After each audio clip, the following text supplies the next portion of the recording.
Hello, it's Natasha. Welcome to Pinkfresh Studio channel.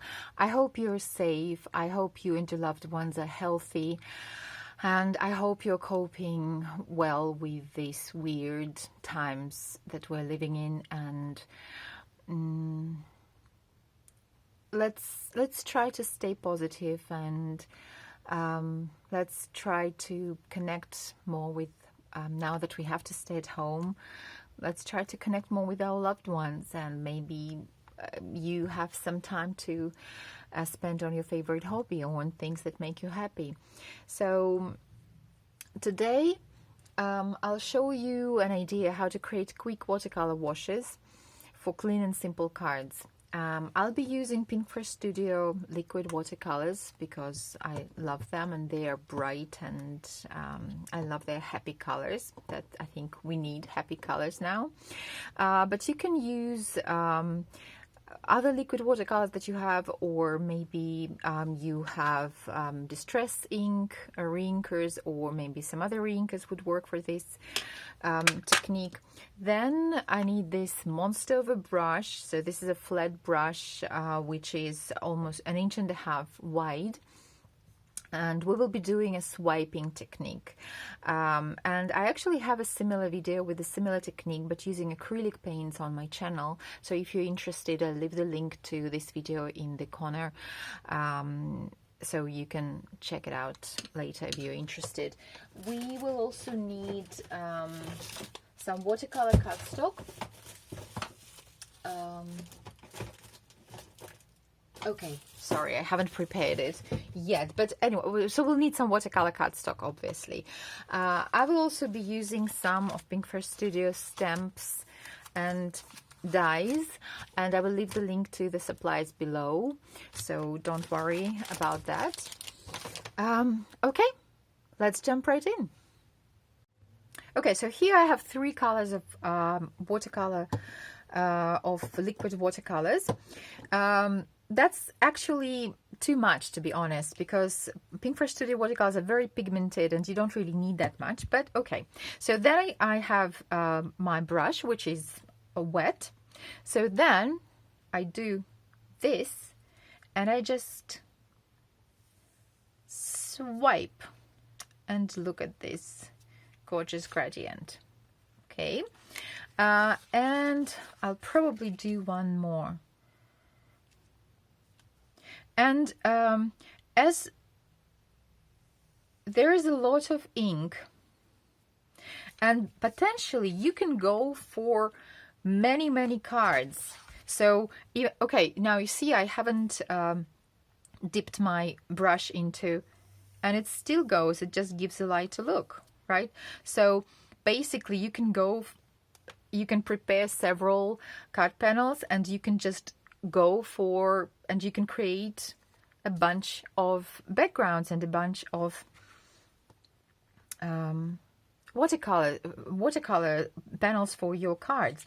All right, now let's try rainbow. Okay, so here I have 4 colors which are already starting to mix. So we swoosh and we swipe. Okay, the green is starting to move, and I lost a little bit of pink, so let's try it again. Okay.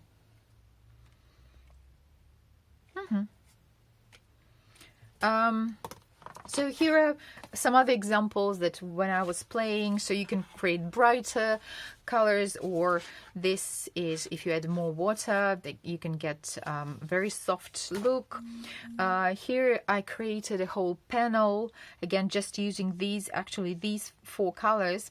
So all right, so let's see what we can make with these panels. But before we do that, we need to do one more step. Well, we still have some ink on our mat, so let's do some splatter, because I love splatter, and I added actually to basically all of my cards. Okay, and let's add some more pink.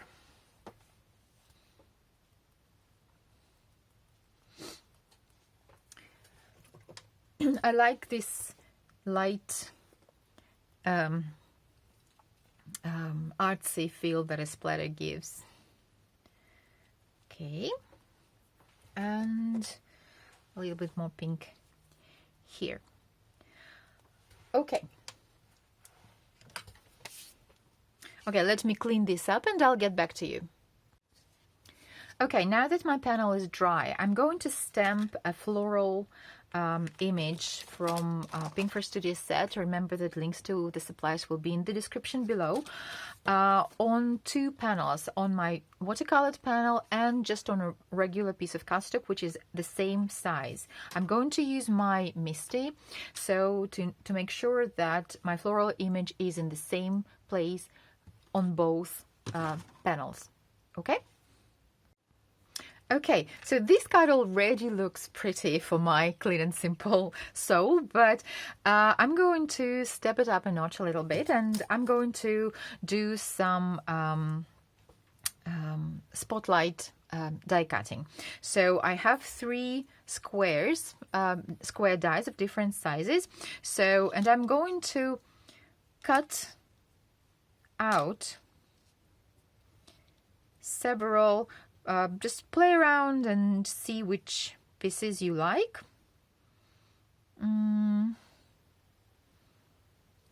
Probably something like that, and I'm going to place a sentiment somewhere here. So I'll die cut this, and we'll see what happens next. So I have die cut 3 squares, and let's make 2 cards in one go, right? So I just put them together like so, and I will use this panel that already has these circle holes as a template to die cut squares in my second panel as well. Okay, so now I have my panels ready, my squares, I have 2 more panels, so time to make cards. Okay, so here are the cards we've made today. So these are 2 for 1. I just foam mounted the die cut squares, and I heat embossed 1 sentiment in gold and added some golden splatters. And on this card I stamped the sentiment in Ocean Breeze ink, which matches perfectly the color of the watercolor I used. And I also used some jewels from Pinkfresh Studio to embellish my cards. This card is probably my favorite. You know how much I love this die, Leafy Branch die. Remember that all the links will be in the description to this video, and I will also leave a link in the corner to another video that I made using this die. I've used it so many times. I really love it a lot, and again I used some jewels and really love this card. So, and here is a very simple, very minimalistic square card. I used diagonal stitched squares to die cut my watercolor panel, and the sentiment is the focal point obviously of this card. I heat embossed it in gold and added some green jewels from Pinkfresh Studio again. So very simple, but turned out nice, I think.